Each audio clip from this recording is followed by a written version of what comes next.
aboard. Welcome to the Nerd Party. I'm Darren Moser, I'm Philip Gilfus. I'm Daniel Prue. and this is City Alpha 3.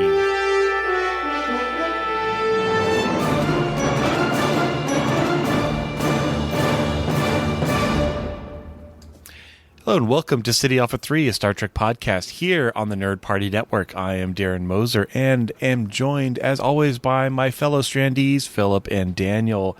It is now a new year. We are a year closer to first contact. Do we say that enough? But on our breaks, until the first gosh, I'm not Mr. Data. You can't just ask me that, and I have the number ready to pull out. But in the post-holiday season, has anybody been watching any Star Trek new movies? Or I know we're still in the lull of Prodigy; it hasn't started up again yet. But any rewatches, Daniel? Oh yeah. We just ticked over to season 3 of Deep Space Nine, so we've been watching and just got to the. We just got introduced to the Jem'Hadar, made it to the Founder's Planet. So and the Defiant showed up. Big things are happening. Very exciting times. For some reason, I thought Defiant stuff. showed up in season 4, but I guess season 3. Because season 2 ended with The Search. The Search, yeah. And obviously they've learned about the destruction of the Odyssey. Odyssey, thank you. And we were just talking off mic about how many people should be on a Galaxy-class starship. Lots. And there should be a lot, but it turns out in this episode, just like the bare minimum skeleton crew. I think there were 12 people on the whole ship, and it got blown up. So that was their way of raising the stakes. And, it's interesting. That's right. They were basically saying if this was the Enterprise D, it would have suffered the same fate. This is a villain to be feared. Yes. It's kind of a cheap way to do it, honestly, but it mostly works, I would say. Because we know the Enterprise D would definitely have survived that battle. But the Enterprise D also fell to Lursa and B'Etor in a 40-year-old bird of prey, so maybe not. Maybe they would have been destroyed. I don't know. Yeah, well, didn't they have the old white man with the gray hair at the helm, or so it's we could all see the comparison a mile away. It wasn't a surprise, but yeah, it's not subtle. That's all. No, Deep Space Nine is usually much more subtle, and it was pretty on the nose. Is all. It's the Smenterprise has been destroyed. Oh no, Captain Picard! No. I mean, it was a little too on the nose, but they could. Lore is running operations on that ship, and oh geez. now we're. It's not the mirror; it's the doppelganger prize. No, it's the Bizarro Enterprise. That's right. Yeah. Bizarro. Shinzon is in command. The other Riker is on. Thomas Riker. Don't you change Pulaski, this topic, Daniel, because it's happening. I'm just telling you, it's a easy topic right there for you. Is the Traveler there? What the heck? Yeah, the Traveler in engineering. And then somehow Blue Shirt Picard is wandering the halls, unhappy with his life and career choices. All of like the late-made Playmates action figures, yes, populating the Enterprise. like somebody bought you in all his the cowboy uniform for some reason. You just fill the crew with all of that's funny. Like it's now Star Trek timelines, is what it is. That's exactly what it is. It's the most random costume changes. Okay, well, the Schmenterprise will have to keep on sailing. Philip, any rewatching on your corner of the galaxy, a far, far continent away? Still doing my slow, but not too slow, Voyager rewatch. Just did Basics, parts 1 and 2, so in season 3 now. I'm like, wait, is it season 3? That's the one where they're stranded on the planet after it lands, right? Yeah. And they get eaten by a dragon, right? One of them gets eaten. Hogan! Yeah. Dude, I mean, when you watch again, because you get afraid, oh, it's a random guy. But I'm like, no, that's Hogan. We've seen him several episodes, and he just gets eaten by cave lizard. And I was like, oh, man, I liked him. So, but yeah. So, I mean, I'm, enjoying it still. So yeah, Voyager. Good I stuff. mean, there's a show where we know the population of the ship like to the T because we get reminded of it often. They had a chalkboard up on the wall. Can't just Yeah, go exactly. to the space dock and get more crew. We have to protect the ones we have. Otherwise, we're going to be everyone's going to be double duty firing. They had to phasers start and making new scanning. crew. In fact, they had to say, "Hey, That's right. everybody go make your babies." Yep. Yeah, we didn't plot that as much as we probably should have. They should have been more of a Naomi's still in baby form. one kid in the whole Then ship. we get Four a babies. discount 3 kids. Yeah, Well, later that's on. true. But yeah, we needed more. Actually, I remember that the last episode I watched was The Shoot. Oh, okay. So that was your Paris Kim. In prison. The cast basically got in the rest of the day Stargate off. prison. Because there's a Stargate episode that's very much like that, where the Stargate is how they get in, and then a chute comes down and pours like food every day. And I think it's not a bad episode. I mean, it's not necessarily very Star Trek-y, but it's one of those because it's a very Kim episode, and he doesn't get a lot of them.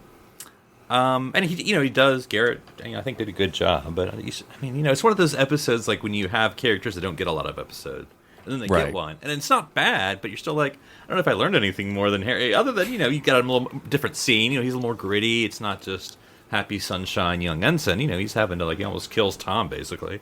Yeah. But still, so not as bad. Because I forget, were they both in the chute at the same time, Yes. or did Yeah, one show up they- earlier than the other?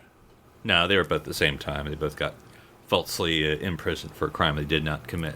And then it was like- It was played as a twist, right? That you didn't know they were on a spaceship.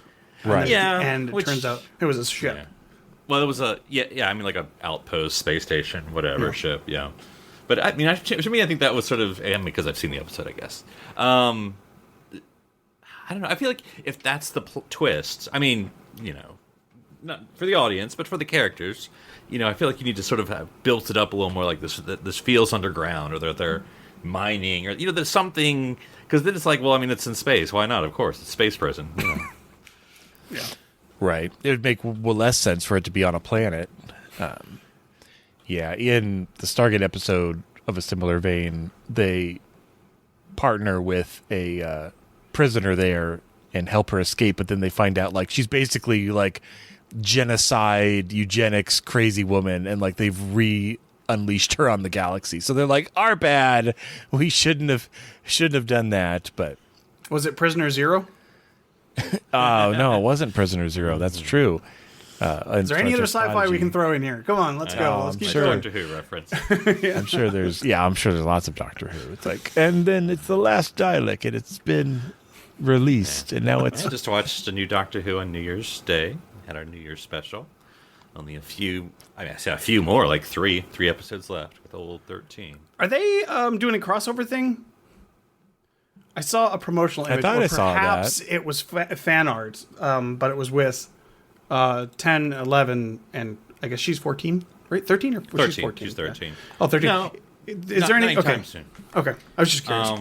I think what'll be curious, even again, not a Doctor Who podcast, but I think the interesting thing is when Russell Davies takes over as the new showrunner and when the next series of Doctor Who begins, it will be the 60th anniversary year. oh wow. So that's when it'll be starting. So, I don't know what Russell will do, but it'll Do be we know interesting. who the next Doctor is? Russell, all we know is who's in charge. Russell is a showrunner, but that's all we know. So he's got the dartboard up. Okay, good to know. Yeah, so Interesting. we'll see. Yeah, and I don't know, because like Jodie has three episodes, 3 or 2, I think 3 left. So there we go, and it's kind of spread throughout the year, like one every 3 months. So Oh wow. So we'll find out in 2023 who the new Doctor is what you're saying. yeah, I know it's really weird when we were looking. It's like the next series of Doctor Who will be like October 2023 or something. Oh Wow. wow. That's like But, almost like, 2 years away. Yeah, like I said, there'll be 3 this year. Of course, that's not a lot because there'll be like specials, but still. How was the New Year's special? Was it good? I like it. It was a cause and effect episode. Ooh, nice. So they were stuck in a time loop, and so with Daleks hunting them down, and so it was kind of because they kept dying. Was it counting down to midnight every time and then a reset at like was, 59, 'cause- 59? well, it was going by. They kept losing a minute. So like the first time was they got 11:53 next, and then when they died 11:54, and then they died 11:55. Oh, interesting. Interesting. Yeah, it was kind of cool. Concept. Just want to sip my brandy at midnight. Why can't I? Just need to also, just because it popped into my head, the cause and effect episode of Xena was fantastic. It was a great episode. Same thing. She would wake up every morning and go through her day and then die. And so at one point she got so sick of it that she woke up and her friend came in to talk to her, and she just threw her little circle disc at him and killed him because she knew the day was going to reset. She just didn't want to get up out of bed. Anyways, it's a fantastic episode. Yeah, the Stargate episode of that is also really funny because they eventually hit that point where they're like, I'm just going to take this cycle off. I'm not going to tell anybody what's happening. I'm just going to chill and play golf into the Stargate. And then there's even one cycle where Richard Dean Anderson, is like quits the Navy, the Air Force. He quits the Air Force like right before the reset happens, and then kisses like Sam Carter because, it's the will they won't they couple of the show. But I'm no golf expert, but I think trying to golf with the Stargate makes it a pretty easy game. I think it'd be difficult to miss. It's more like the distance record is what they're quoting on. They're like, it's how far is that? It's like, it's like several million miles. Like, it's got to be a record. It's. I was gonna say because that thing's pretty 12 feet tall, isn't it? It'd be pretty easy. I think it's like I know it in meters. I'm trying to remember. It's really big. It's in meters. That's how it's measured. Really big. Yeah, really big. Yeah, I think it's like 9 meters across. But yeah, it's so big. You have no idea how large, relatively huge it is. All right. Well, yeah, besides watching reruns and getting ready for Prodigy, this week I wanted to talk about what do we call it? The Spacesonian, which I think we talked about at least once in the past. But I wanted us to create a pocket dimension kind of space graveyard museum, however we want to call it. But I want us to each pick a series of ships, pluck them out of time. It doesn't have to matter if the ship's been destroyed or not at the time of this recording. But I want us to pick some of our favorite ships from the Star Trek universe and why we think that they would deserve to be in this pocket universe. Will kids get to scramble along their decks and observe the joys that used to be there? Maybe. I don't know. We haven't gotten that far. But I will kick it off with I think that the Don't USS... say Enterprise. Don't say Enterprise. Oh, jeez. No, okay. Which number? Which letter? No, I'm thinking the Reliant. It's the first, other version, non-Constellation class, Constitution class that we've seen. And it, was in that pivotal battle of the, what was that nebula called? Mutara Nebula, yes.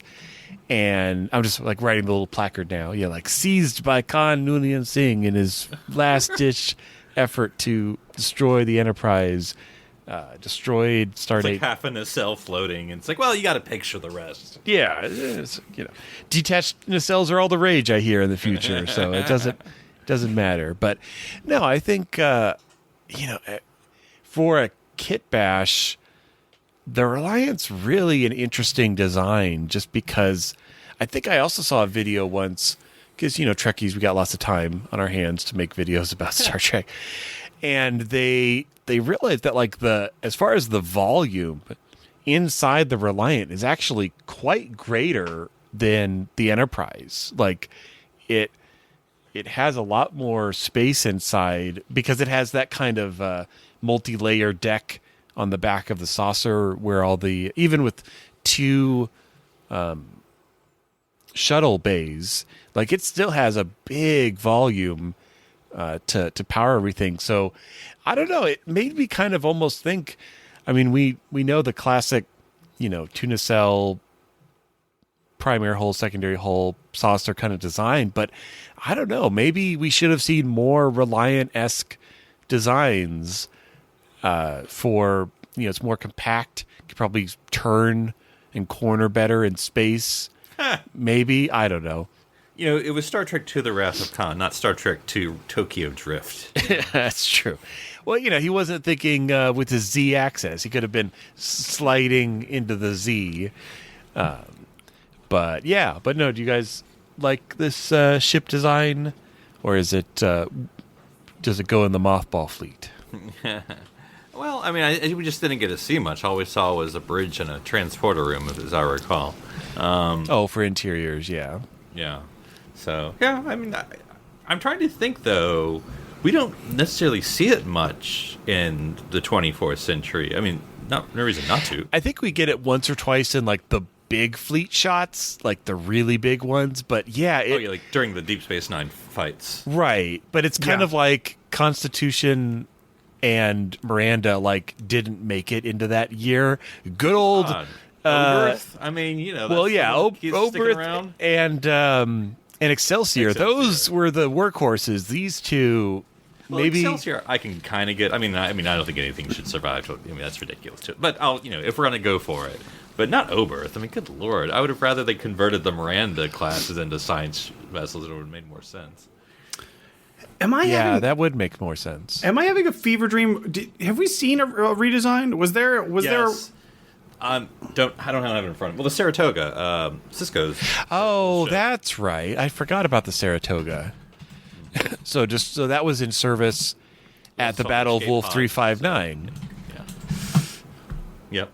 So, okay. Well, yeah, I mean, I've always felt like they haven't been officially unused. It's just we don't see them very often. Did we see a JJ Miranda class? I don't think so. Did we?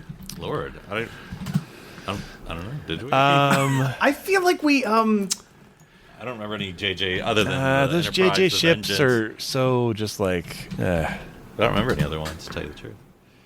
Well, I'm looking at it right now.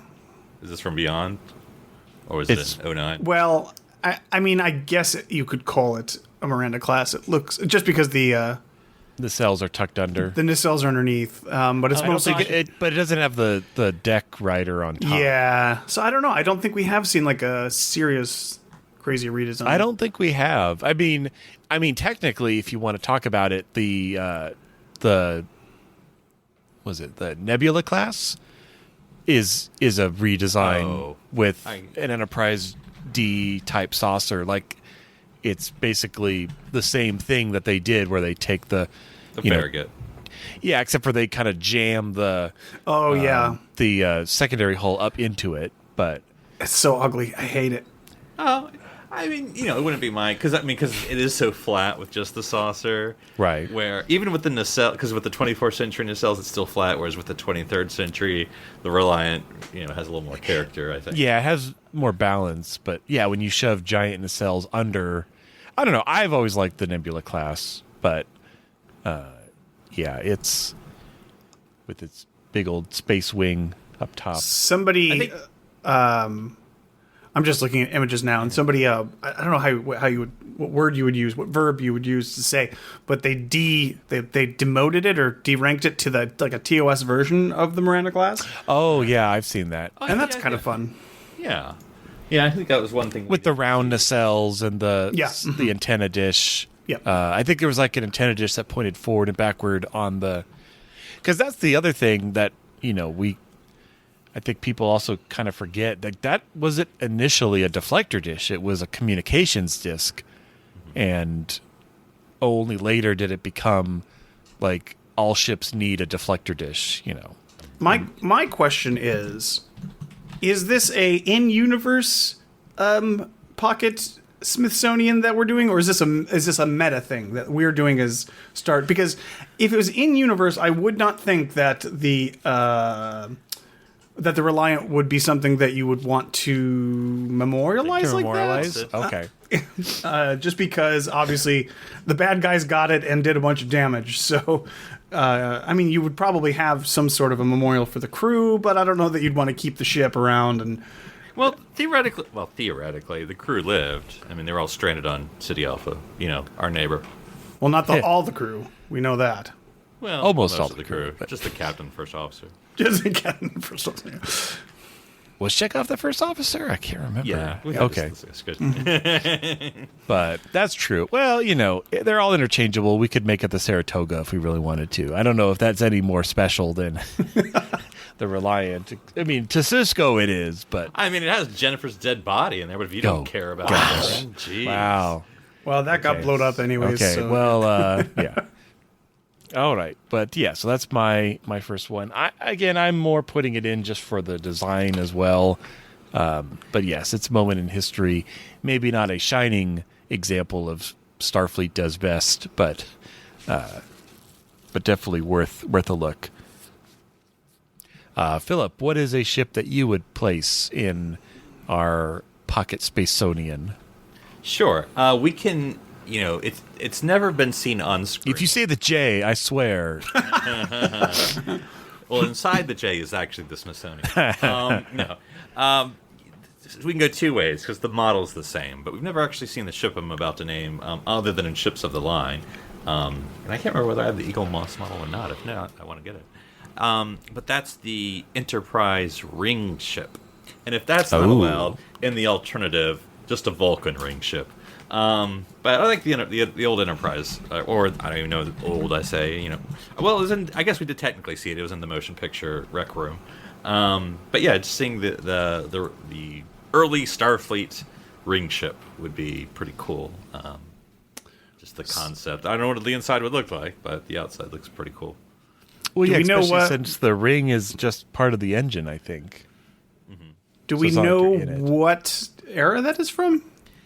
Well, I mean, it's before NX-01. Well, that's what I'm saying. If it's Sometime between Space Shuttle and NX-01. So, I mean, there's a bit of a Part gap the there. song, Dear. well, It's been does a long it? time. Okay, Memory Getting Alpha. back from here. It's been a long time. I think it's. Oh, interesting. I didn't realize the model. They also included the model on it was in Into- 2009. Into Darkness. Yeah. Oh, Into Darkness. Yeah. Yeah, on his little desk Fan. that his cat knocks over. So prior to 2143. So basically, It's come. yeah, it's interesting. It's so interesting because I don't think it would be a Starfleet ship. Maybe No, not. it wouldn't have been a Starfleet yet. Yeah. Oh, what do you think? Well, when was Starfleet formed? You're on the old. Well, Starfleet is. I mean, Starfleet doesn't have ships. Well, I guess they do. Yes, they do. Yeah, I know. Starfleet, I'm thinking- NX-01 is When I was know. Starfleet founded? It's not Federation. I'll agree, but it is Starfleet. Do we know when Starfleet was founded? I mean, I'm sure it's somewhere. If only they put it on the seal. 2161 was when Starfleet was founded. Okay, so it was before Starfleet then. It was Because, a pre-Starfleet ship. Yep. Mm-hmm. But then it's weird because this is all fan stuff. Because we would retcon that it was sort of a stolen, or did I say stolen? Taken from the Vulcans. Yeah, it's like they go in. It's like another design crew is like, well, this 2 to cell thing isn't working, so we're going to go in a different direction. It's like, Or and they look if I- over at their Vulcan colleague, like reading off their page, scribble, scribble. Or I can posit maybe it's a mirror because this is when Zephram Cochrane blasted all the Vulcans when they arrived during First Contact. Oh my stole their gosh. ship, went up, and then we stole all the Vulcan ships, and then this is what the ISS NX-01 looks like. It has a registry of XCV as well, which for whatever that's worth. Experimental. Yeah, CV. definitely experimental. So there's CV was like the Enterprise, or like CVN, like something Navy. I mean, that's what modern day Enterprise with CVN. so First Contact was in 2063, right? Right. Then Starfleet was founded 2161. So there's a 100-year gap of stuff happening that we don't really know or are aware of. but I'd rather hear about the 31st century guys. So, Or This was during the private sector Cochrane Enterprises. with the beach and the naked women. Is that what we're going for? before the government came in and took over a Starfleet. Very few governments. That's why he chose to build. Because Right I'm trying to make this sense. So Zephyr must have lived very long. Because I'm trying to think. I mean, look, he the fact that he lives into TOS era. Well, he knows Jonathan Archer's. Well, that's a thing. I mean, he grew younger in that episode. So, but yes, I mean, you're technically right. He would have been, 100 and whatever. But older than that, probably. But anyway, that he knew Jonathan's dad, Henry. So then the warp. What was it? The Warp 5 facility? Yeah, the Warp 5 complex. Would that have been pre-Starfleet? Well, but like you said, they did. It's okay for Starfleet to not have Warp 5 ships. Like they can have ships. They don't have to be. What was that Warp 5 facility? Was it a private? Was that Cochrane Enterprises? Cochrane Enterprises. Wait. So Starfleet was founded in 2161. 2161. All right, remember that. When was the NX-01 launched? That's a good question. Let's see, NX-01. It's the same century. It was launched in 2152. That doesn't make sense. So something doesn't. So Google must have told. Let's find. Well, real but quick. does that make sense? Because I Enterprise thought definitely Starfleet. Yeah. It was very explicitly Starfleet for sure. Oh, okay. Oh, okay. So Google led me wrong. So we've been under false pretenses here.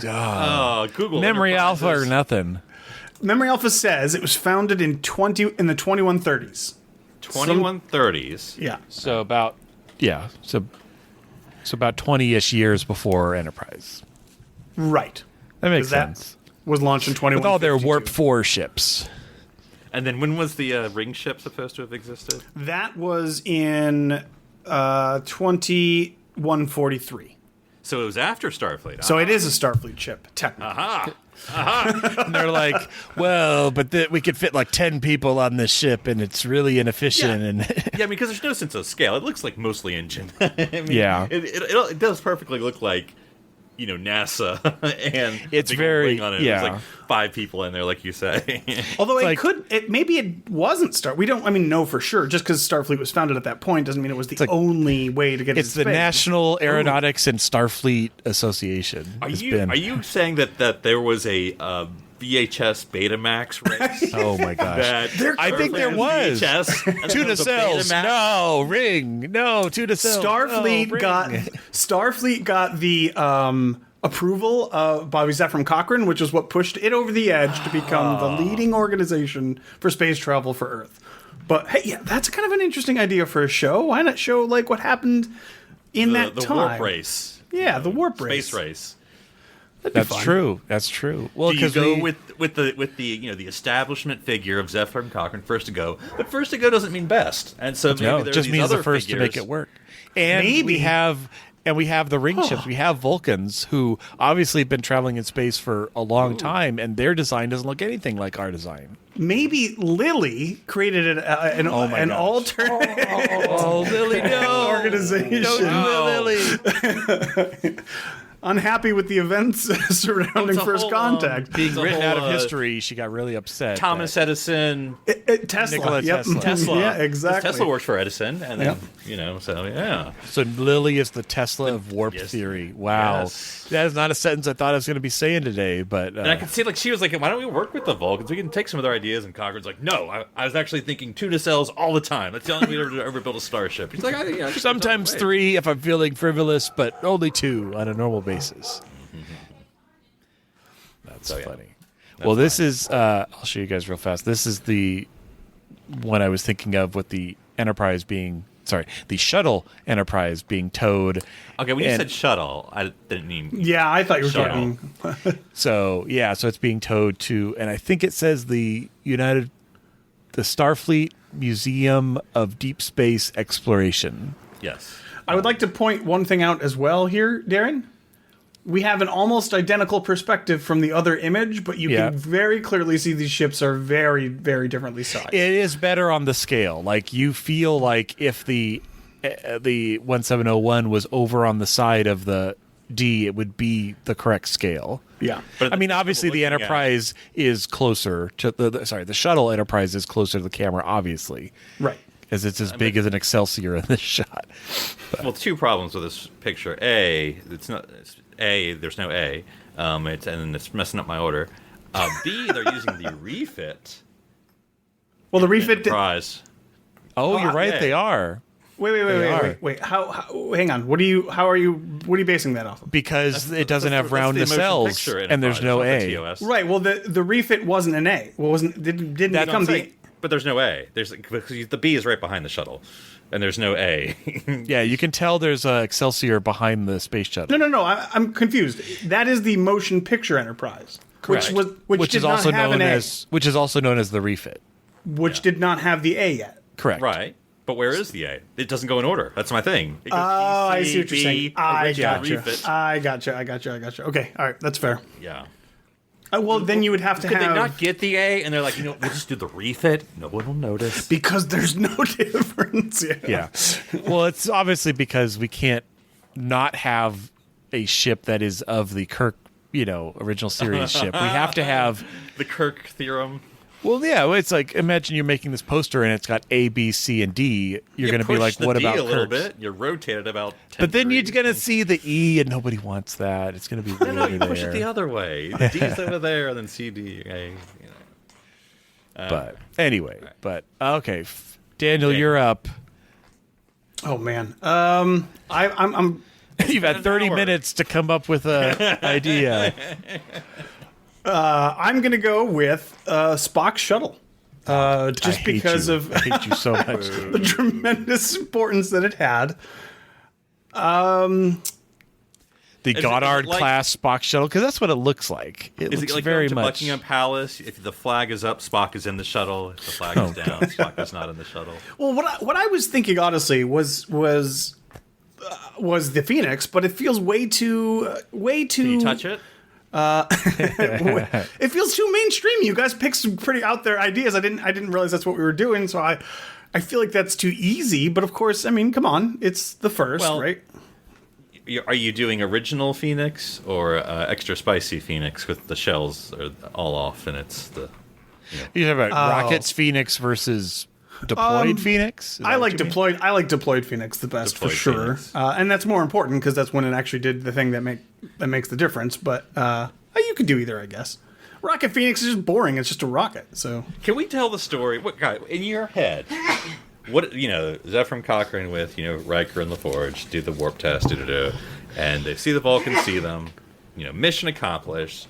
Heading 180 back to Earth. How does that ship land? yeah, we never know. We have, Does it just go, reverse image of rocket landing? I mean, to be fair, does it have wheels? And then rockets land like that now. We have rockets that do that literally land back the way they started. Does it go back in the tube? Yeah, exactly. Oh man, I hope nobody's standing near that because that would be really bad. I would think. What music does he play when it's landing? I think that bridge capsule pops out, and it's a classic We water. talked landing. about that before. We Yeah. talked about like how I remember drawing the cover art because we based it off of the scrubbed Gemini pod landing where it had the paraglider that came out. Yeah, to be fair, it obviously Cochrane has a thing for pop out parts like Transformers. He put little wings on the bridge I guess module. what and throws me off is that Picard said he touched, or he wanted to, but he saw the Phoenix in the space zone. Oh, that's I'm a good point. What did it look like? I mean, Yeah. was it? I would Well, think. Here's a question. Well, what if oh no, but they're already down. Gosh, dang it. I was gonna say that the Vulcans could help lower it, but then I'm yeah. but they're already down by the time they meet the Vulcans. No, but I love that. But they go to warp speed, and Riker's like, "You did it." Zephram is like, "All right, Now we die. shoot." I'd never actually thought about landing. Well, or they had no could plans. they Lily, could where are separate the cockpit, land it, and then the Vulcans help land the rest of the ship And that way they could put it back together and put it in the museum. Like, that's what I was meaning. That's what I would think. That whole conversation after the jukebox was like, you guys were just going to leave antimatter floating in space. We don't do that who that. you are? It's not. Oh, boy. How do you think boy. if that is the case? Have you seen all the satellites around our planet? Like, where's a junkyard? Like, we don't care about anything.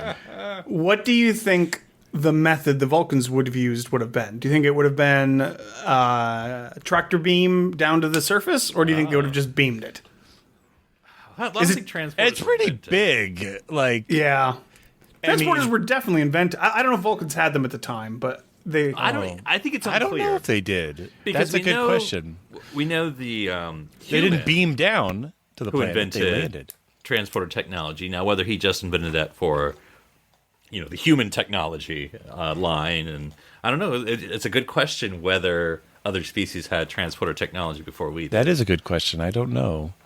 But I would think, because again, as long as they stabilized its orbit, you don't have to bring it down anytime soon. Right. Heck, you could park it in a Lagrange point and get to it later. It's So not do you like think it's the hard gonna, point is obviously it's not going to.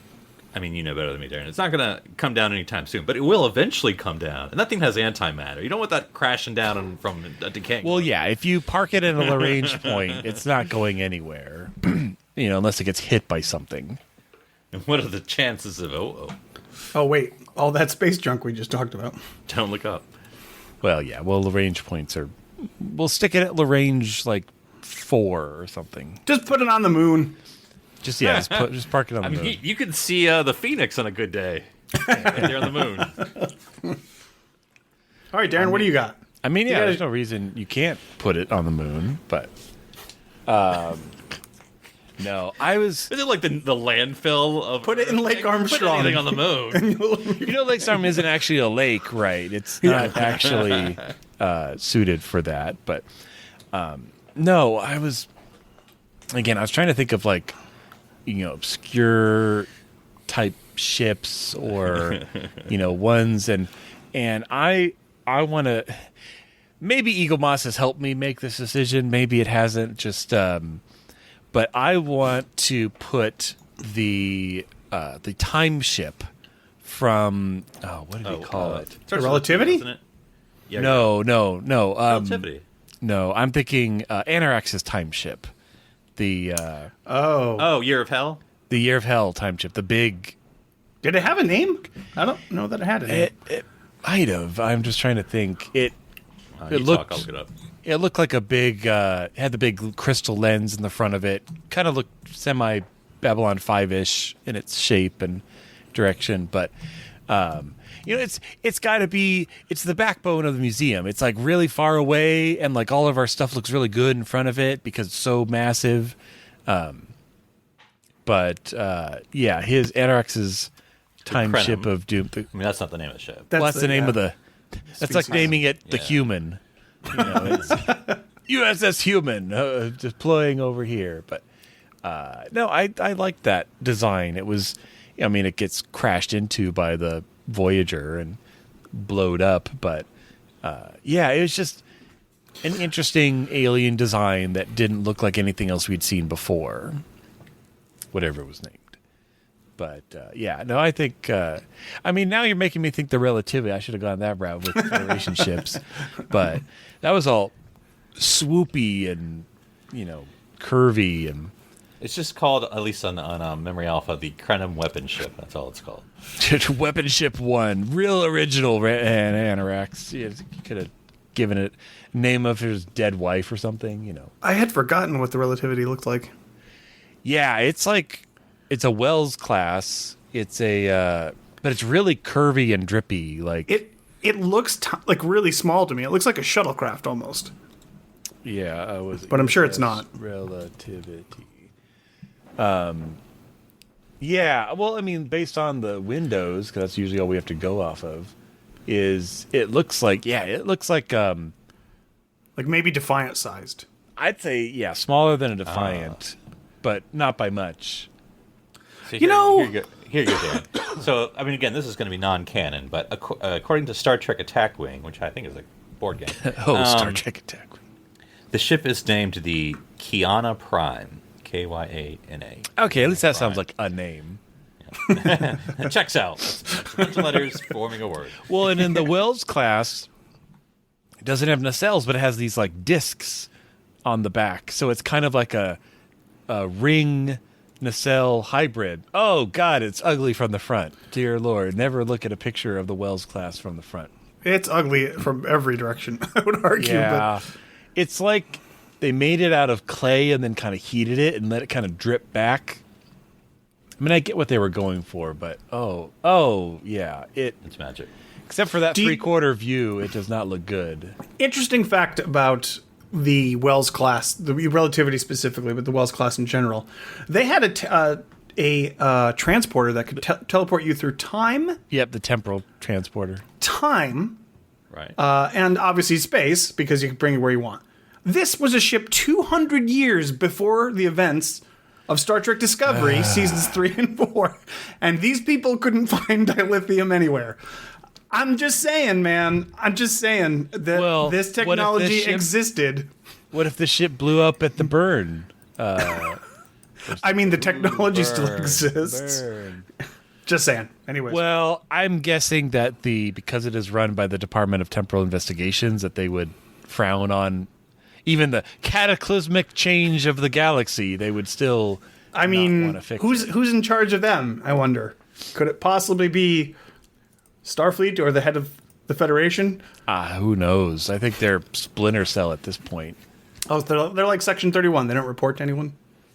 I would think so, because think about it. If you were not, let's say you're the president of the Federation, and something happens, you're gonna want to be like, hey, temporal investigations, you mind going back and making sure Earth didn't get blown up or whatever, And it's like, but their mandate is not to do that.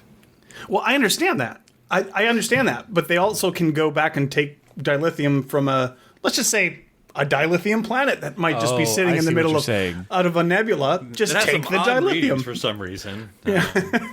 Oh, it's because the little kid's crying in the middle of it. Anyways, it's not important. Not important. I'm just saying this technology. I see what you're saying. This just technology existed 200 years before, the events of Discovery. That's all I'm saying.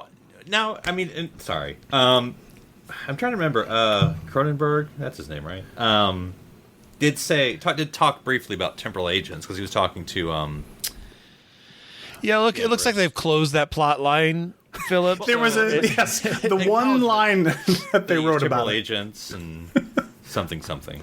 There was one line where he said, "Oh, temporal stuff is outlawed now because of the war." Oh yeah, that's right. Civil War. Because of the temporal Cold War that we heard about in Enterprise, and that one line shuts off this entire thing from being anything. It doesn't work. It obviously doesn't work for me. But Crewman Daniels will never know you. I'd like to put him in the museum. Is he allowed? Oh yes, He's the holographic guide. He's the curator. That's right. Yeah, the docent. He's actually in his Enterprise crewman uniform. Okay, well, we'll have the time ship wing, and we'll have both the Relativity and the Krenim weapon ship 1A, whatever they called it. It's only when he's on board is it called the weapon. Oh, jeez. Changing call sign to 1A. Time one. All right. I think one more round should do it. Philip. This is going to be kind of an easy one, but I'll say it anyway. And I was just looking up an Eagle Moss and Hero Collector for it. But thank you, Eagle Moss, for not sponsoring this show. But yeah, well, it's not available, so now they've anchored me. Prometheus, the USS Prometheus, from Ship in a Bottle, and I mean, because it would. You just really like Andy Dick that much, huh? You get to press the button and tactical mode, and you get to see the tactical assault mode. Was it 3 parts, right? Yeah. Because it goes with a little top teeny half, nacelle pops out the top to keep it at warp, right? It Daniel? reminds me, right? Darren, I know you watch it. I'm sure, Daniel, you've seen it in your life. But it reminds me of BattleBots, and sometimes, not always, sometimes on BattleBots they'll have like a useless drone. Either a flying one or a ground one that just does nothing except get run over. But it's like the little part. It's buzzing around, and everyone's like, don't pay attention to that one. really the two big halves that have been sliced in half that we should worry about. Also, answering Daniel's question on how big the Wells is, I mean, we keep saying Wells, but relativity. Looking at the schematic, it looks like it is probably only like 4 or 5 decks of people. So it is much. Yeah, you're right. It's pretty much very similar to a Defiant size. Yeah. I guess you don't. When you have the ability to go through time, you don't really need a lot of force, I guess. So do you? Maybe you don't even need quarters because they just time warp into their home and then they bring them back. Okay, Good. day shift, time to come back. Okay, Could be. I mean, there's no reason not to.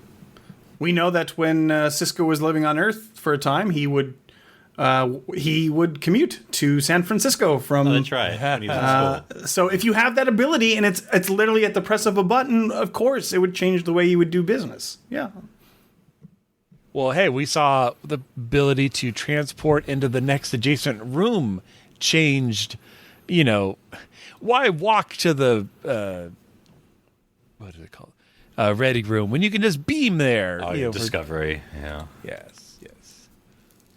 But all right, last one for us, Daniel. What's rounding off? What is the jewel of our collection? I think this is exhibit. I think this is a pretty good pick, but it's also kind of muted by the fact that alternate universes are a dime a dozen in the Star Trek universe. But I was going to say the jellyfish. The good old jellyfish. As a ship that has straddled 2 separate Star Trek universes would be very interesting to have. And we know it's very fast. And designed by Geordi. So lots of things to like about Flown it. by Spock. What more? And flown by Spock, yeah. So that's what I The would good old jellyfish. It was History the first to records that arrive. Spock died that day. All right. Well, it's been fun placing random ships from out of time and out of space into the Starfleet Deep Space Memorial, whatever they're calling it. We'll stick it in a Lagrange point and it'll all be good. But Daniel, if someone wanted to talk to you about jellyfish designs, where would they find you? They could find me at OneUpDan. That's the number 1, not the word. As in, they had the best sound effects of all the ships. Let's go. All right. And Philip, if someone wanted to talk to you about which version of the Enterprise should go, where would they find you? The No A. Yeah, I mean, Enterprise, it's a dumb question. They can find me at NC Public Server on Twitter. And now, Darren, I'm looking at Hero Collector. There's a ship on here I don't know why you don't own. It has not your literal name, but they have the USS Bozeman, NCC 1941. I mean, come on, Darren. Why is that not in your collection? You have a lot of explaining to do. Oh, that's true. It kept colliding with the Enterprise D ship that I had, so I had to separate them. So, but they also have, which I think is funny. I mean, it's cool, but it's funny. I've never thought that anyone would actually make it. It's called the UES, which I assume means United Earthship. Warp Delta Starship. We were just joking about it earlier with the beginning of Enterprise. You know, the one between like the last Signeto. Like you see it in shuttle. It looks like a shuttle, but like it's an actual ship they've made. You see it in the intro to Enterprise, I think. Yeah, that's funny. Well, now I'll look up the Bozeman and we'll see if we can add him to my. I mean, it's not that expensive, at least in UK money. Yeah. All right. Well, did you say where people could find you? I can't recall. Yep. Okay, well, if people want to find me and how I'm looking now for a Bozeman, they can go to drsci-fi.com, DRSCIFI. Well, I'm Darren Moser. I'm Philip Gilfus. I'm Daniel Brew. Stranded here under the orbit of the museum on City Alpha 3.